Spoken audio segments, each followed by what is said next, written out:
तो अभी बात हुई थी 2-3 दिन पहले, कहने लगा कि आज इसने सुसाइड कर लिया। बंद कमरे में था और मैं अपने आप को ये कह रहा था नहीं नहीं नहीं नहीं नहीं नहीं नहीं नहीं नहीं नहीं, सोचना नहीं है, कुछ नहीं सोच, सब ठीक है। मतलब मेरी जो हालत थी ना, लाइक पागल वाली। मुझसे कहे ना लाइफ में कि मरने से पहले तुम क्या करना चाहते हो, अगर तुम्हें एक दिन का टाइम मिले तो तुम क्या करना चाहोगे। इलेक्शन होना नहीं होना वो एक सेकेंडरी थिंग है, लेकिन वो डेली आता था, कोई आए या ना आए वो आता। हेलो साथियों, कैसे हैं आप सभी? अच्छे तो है ना? ध्यान तो रखते हैं ना आप अपना, किसी और के भरोसे तो नहीं छोड़ा आपने। साथियों, आज एक कहानी है एक ऐसे लड़के की।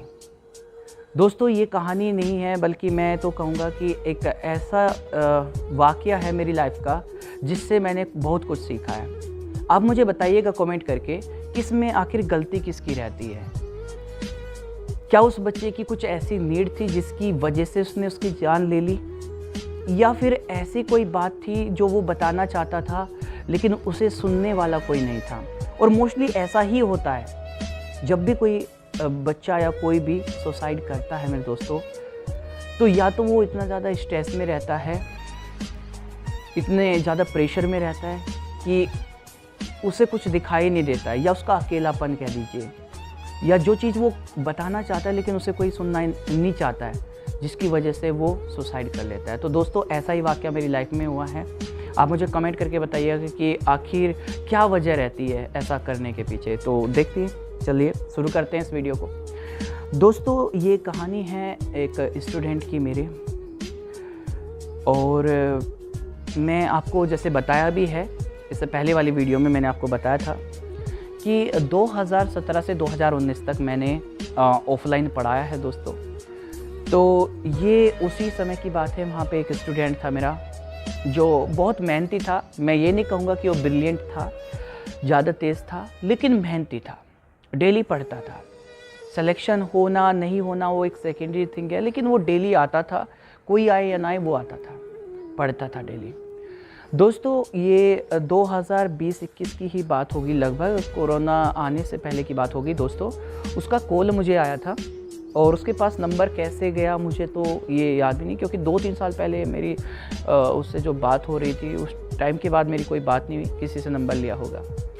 तो हमेशा क्या होता है कि डेली लाइफ में ना इतने ज़्यादा काम होते हैं, हम लोगों को इतने ज़्यादा व्यस्त रहते हैं, बिजी रहते हैं कि अगर कोई नॉर्मल कॉल आ भी जाती है तो हम लोग उतना ज़्यादा ध्यान नहीं देते हैं। अक्सर ऐसा होता है। लेकिन दोस्तों, एक बात बताता हूँ कि किसी इंसान के दिमाग में क्या चल रहा है, उसने क्या सोच के आपको कॉल किया है, उसके बारे में कई बार आपको भी आइडिया नहीं होता है, और सामने वाला आपको बताना चाहता है लेकिन आपके पास समय नहीं होता है। और यही कई सारी कारण होता है कि इंसान अकेले रहने की वजह से, प्रेशर की वजह से, स्ट्रेस की वजह से कुछ कदम ऐसे उठा लेता है जो ज़िंदगी के लिए एक सबक बन जाते हैं। दोस्तों, मैं आपको बताऊं, यही ऐसा ही कुछ हुआ।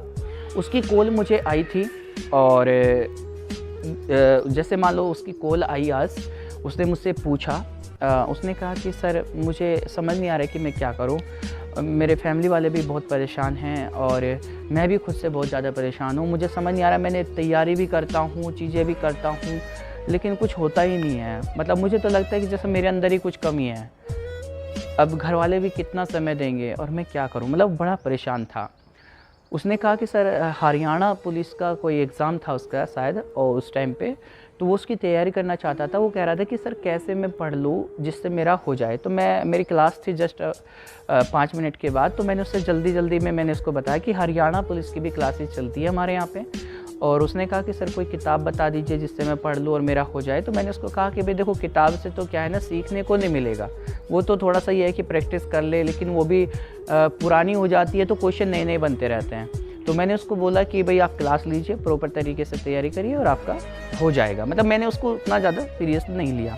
मतलब मुझे लग रहा था कि बस इसको मतलब बात करनी थी और एक एग्ज़ाम के तैयारी करनी चाहता है और उसके बारे में पूछना है। मुझे नहीं पता था उसके दिमाग में बेसिकली चल क्या रहा है उस टाइम पे। तो अब कोई 1 हफ्ते के बाद मुझे पता चला, घर से कॉल आया कि तुझे याद है कि एक लड़का तेरे पास पढ़ने आता था। और मैंने कहा कि मुझे पता नहीं है, मतलब बाई फेस मुझे याद नहीं है कौन है। कहने लगे कि मैं फ़ोटो भेजता हूँ, देखिए लड़का जानते हैं क्या। तो उसने फ़ोटो भेजा, छोटे भाई ने, और मैंने कहा कि हाँ, इससे तो अभी बात हुई थी 2-3 दिन पहले। कहने लगा कि आज इसने सुसाइड कर लिया।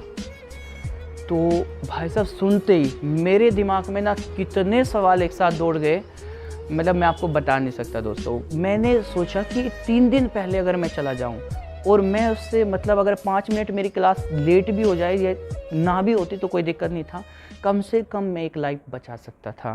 मतलब मैं उससे कम से कम उसके दिल की बात तो सुन लेता कि आखिर वो कहना क्या चाहता है, क्या उसको इतनी ज़्यादा परेशानी है कि वो ऐसा कुछ कदम उठा सकता है।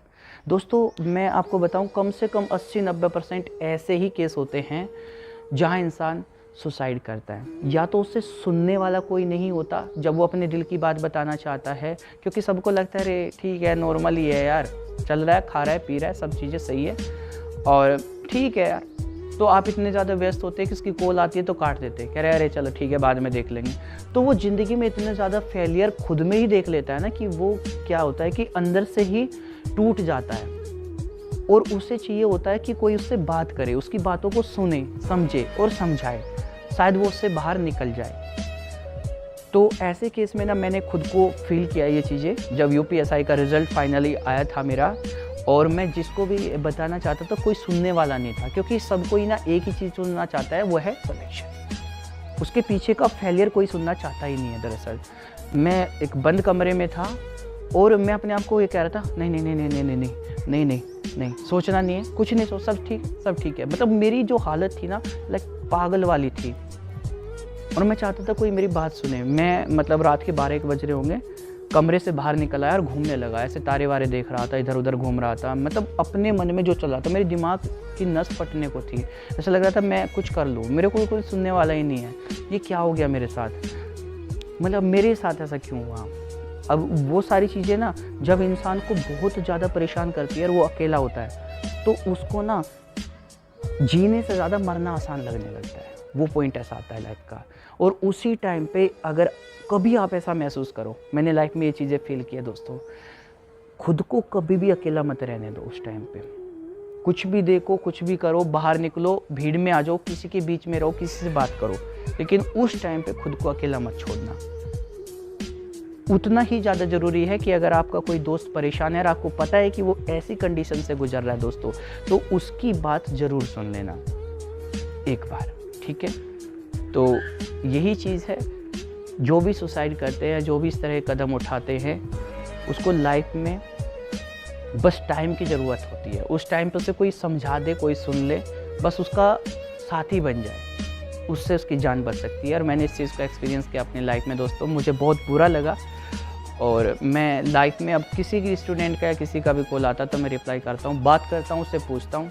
जैसे मैंने एक वीडियो लास्ट भी बनाई थी, एक बच्चे की मैंने बात सुनी जिसको धोखा मिला था, वही सारी बातें हैं। वो आज खुश है। तो मैं अगर कभी भी किसी भी तरह से कोई दिक्कत होती है, मैं बिल्कुल साथ देना चाहता हूँ, अपनी तरफ से फुल सपोर्ट करता हूँ। तो साथियों, आप भी अगर आपकी लाइफ में ऐसा कुछ हो रहा है, ऐसा कोई दोस्त है, तो ज़रूर आप उसकी सुनिएगा, उसका साथ दीजिएगा। और ज़िंदगी बहुत छोटी है दोस्तों, बहुत छोटी ज़िंदगी है, पता नहीं कब ख़त्म हो जाए। इतनी तरह की बीमारियाँ चल रही है, इस तरह की चीज़ें चल रही हैं लाइफ में। नॉर्मल भी तो इंसान बात करता है ना। अगर कोई मुझसे कहे ना लाइफ में कि मरने से पहले तुम क्या करना चाहते हो, अगर तुम्हें एक दिन का टाइम मिले तो तुम क्या करना चाहोगे, तो मैं लाइफ में बस एक काम करना चाहूँगा, उस एक दिन में जिससे मैंने कभी बात नहीं की या जिससे मैं बात करना चाहता था, मैं उससे बात करना चाहूँगा। और मैं ऐसे ही इंसानों को मिलाना भी चाहूँगा उस एक दिन में जो कभी एक दूसरे से बात ही नहीं कर पाते। बहुत ज़रूरी होता है दोस्तों, लाइफ बहुत छोटी है, बहुत छोटी है दोस्तों, कब ख़त्म हो जाए कुछ पता नहीं है। तो जिंदा है तो एक दूसरे का सहारा बनिए, बात करिए, मिलिए, कम से कम बात करिए, क्योंकि पता नहीं कल हो या ना हो। थैंक यू, मिलते हैं अगले वीडियो में। जय हिंद, जय भारत।